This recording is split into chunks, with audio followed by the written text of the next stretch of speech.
On today's show, we're spending time on the set and behind the scenes with a man that many call the king of late night.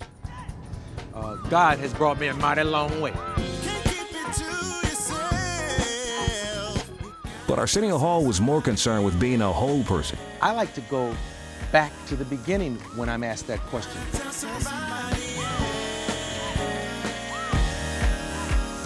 Here's his story in all its glory.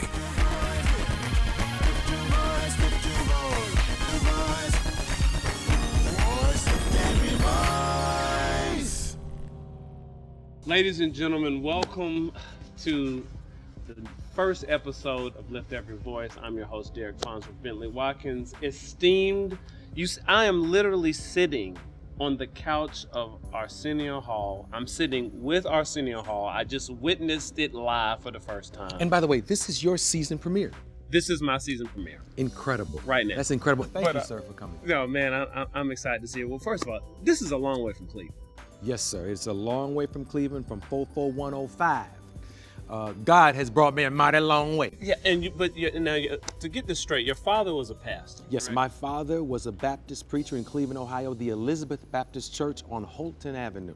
Now, was your experience there like, all right, at any point did you ever want to go into the ministry, or you be like, I want to get as far away?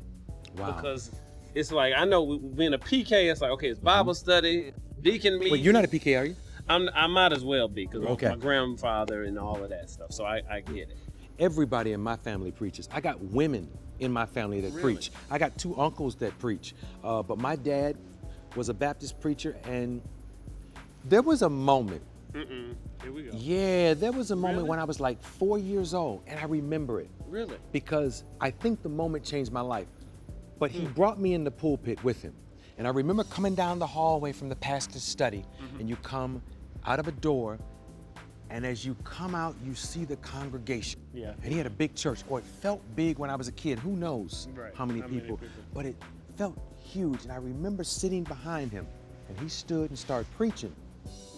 And that day, I knew I was going to do something in front of a crowd. Did you really? Yeah, because I watched him move people, and I didn't know what it would be, but I watched him just as an orator. Yeah. Moving people, making people scream, making people run, making people shout. And I remember being so proud of him and so impressed by who he was. And it wasn't that I saw him preach for the first time that day, but I saw it from his POV. Different perspective. Yeah, and his point of view was amazing. And he asked me at home that day, do you want to preach? And I remember avoiding the question by saying, you said, and when you're a preacher's kid, you know these things, these terminologies, these phrases are a part of your life. Right. And I said, Dad, you got to be called to preach. And I knew that. Because, my Uncle General's a preacher. My Uncle Frazier's a preacher. Brian's a preacher. I got a lot of preachers. Dorothy's a preacher. I got a lot of preachers in my family. And he said, that's a good answer. Wow. That's a good answer. And then he asked me again when I was like 11 or 12. And I told him, I gave him the right answer then. I said, I don't think I'm the man that you are. I don't think I could be a preacher. Wow. And I don't know if I understood the totality of that response, but I still believe today, I'm not the man he was.